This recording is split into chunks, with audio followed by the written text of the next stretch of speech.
Hello everyone, the MLG Skylander Man 36 here today, and today we are reacting to Leonardo versus Ruby. Teenage Mutant Ninja Turtles versus Ruby. Um, for me, for both characters, I actually do have a little history with them. I actually had grown up with the Ninja Turtles probably back in the little early 2000s, maybe with more or less with 2012. That was the Leonardo that I remember, and it was morally my favorite one when I was growing up.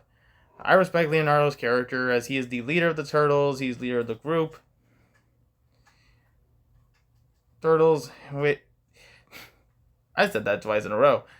But leader of the Turtles, and the fact that he is more skilled, agile, and calm about his techniques to boost up his team, his family. He is really one of those turtles that give you that significance. And Ruby Rose, the only history I've had with her is through either the crossover with them in DC or a few clips in there to understand her character. But what I can tell is Ruby is really a leader to where I'm looking at is her sister and two of her friends.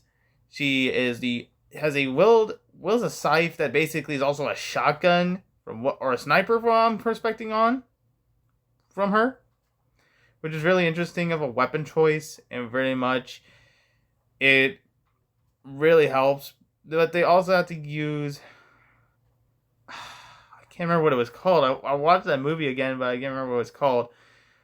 But she uses this ability to basically mana. She uses mana to basically use for attacks or any versatile weaponry. But anyway, guys, without any further ado, let's begin the reaction. And this was brought by your favorite Canadian YouTuber, To Showoff Showdown!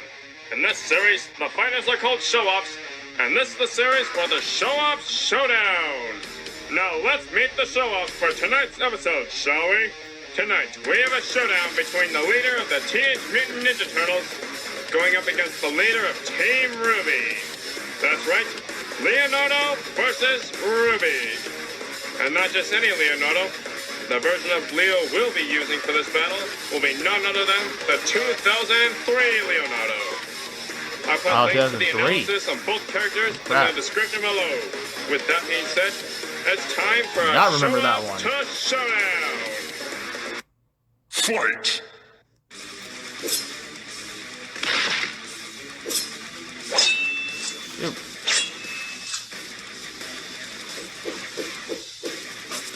Dang!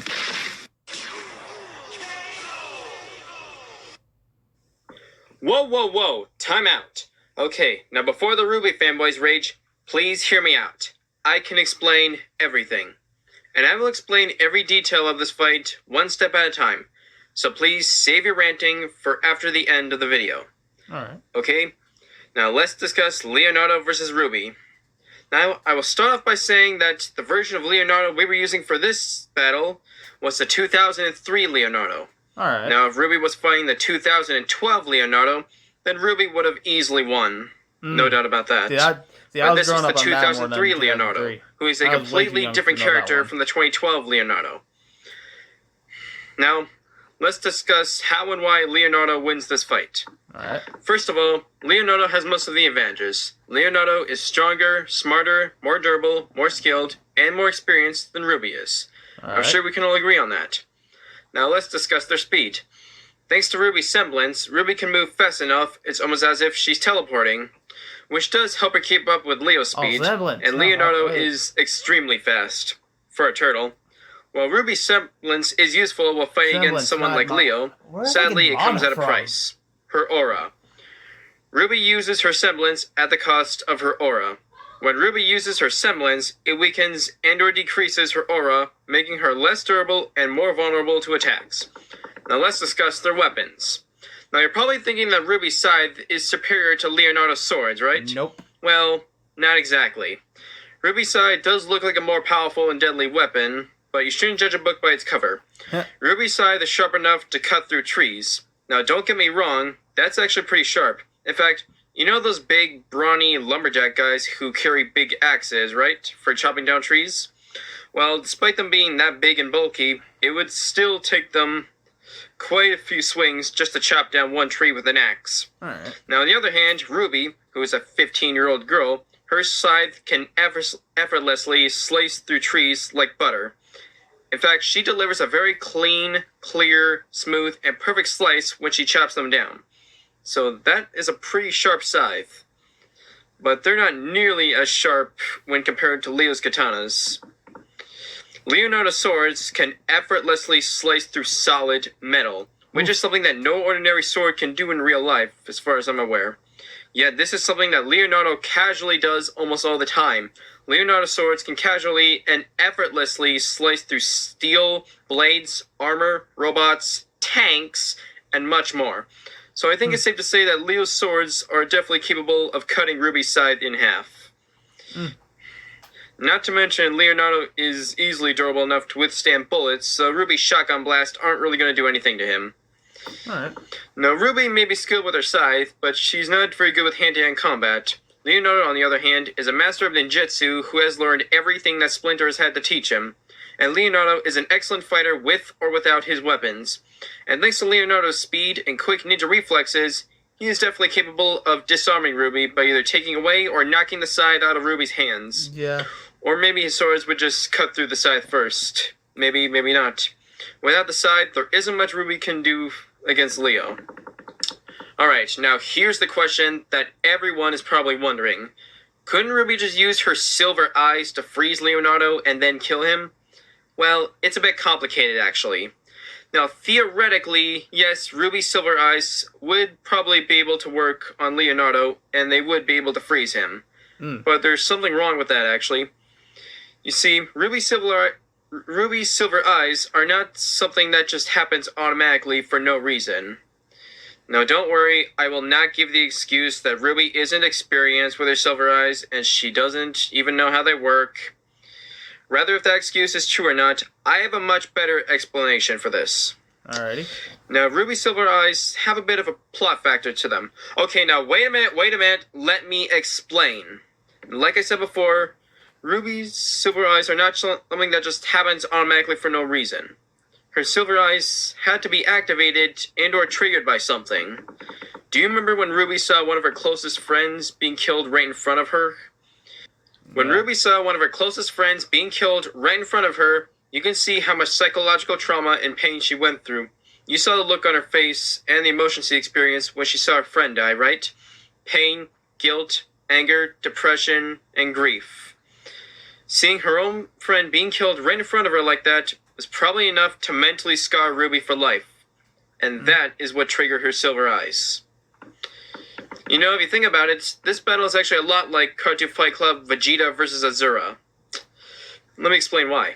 Now, if Leonardo were to do something absolutely terrible to Ruby, like, say, kill one of her closest friends right in front of her, then that would most definitely trigger Ruby's silver eyes, and she would most likely freeze Leonardo almost instantly. But however, remember, in the show, after Ruby unleashed her silver eyes, she was knocked out cold, and the next morning she woke up in bed with no memory of what happened. Honestly, I don't know if the silver eyes would actually kill Leonardo or if they just freeze him. But if they would, all they do just freeze him, then Ruby wouldn't actually kill Leonardo after she freezes him, because she would immediately be knocked out cold after she uses the silver eyes. But honestly, all of that doesn't really matter, because this is just a one-on-one fight with no prep time, and Leonardo has never done anything like that to Ruby. He has never done anything that would trigger her silver eyes. No, besides, I don't think Leo would actually want to do something terrible like that anyway, because Leonardo does not like to kill innocent people for no reason, and I'm sure we all know that. So I think it's safe to say that Leonardo isn't going to kill any of Ruby's friends, and Ruby isn't going to use her silver eyes on Leo. And once again, this is just a one-on-one fight with no prep time. I think I've said enough for this episode. The winner of this battle is Leonardo.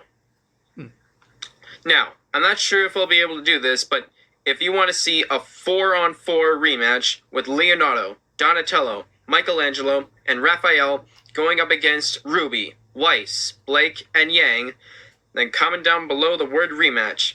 And maybe if this episode gets enough rematch comments, then hopefully I just might do a rematch between the Teenage Mutant Ninja Turtles versus Team Ruby. Alright. Now, I'm not sure if I'll be able to successfully do something like this, but if I do, then I'm definitely going to need some help with it. And speaking of help, I want to give a special shout out to the animator of this battle, Armando9000. Alright. He did an amazing job animating tonight's battle, so go check out his channel and subscribe. Now, this is just the first episode of my series, which means I'm new to this sort of thing. But if any of you want to help out with the series in any way, rather if it's with research, animation, or anything else, then that would be so awesome, and I would really appreciate it. Thank you. Got any ideas for Showoff Showdown? Then let me know in the comments below, and hopefully I just might do them. Now stay tuned for the next episode of Showoff Showdown! Alright. So yeah, this is a new series, Showoff Showdown. And I really hope you enjoyed this series. It actually is something unique. As I say before, this will be something new to me, and having some of my favorite things grow up here is going to make me feel like my memory has come back to some of my past childhood, or even just some recent things I've seen. So with that in mind, please, and what I'm going to say, please subscribe to your favorite Canadian YouTuber, and I will see y'all in the next one. Later.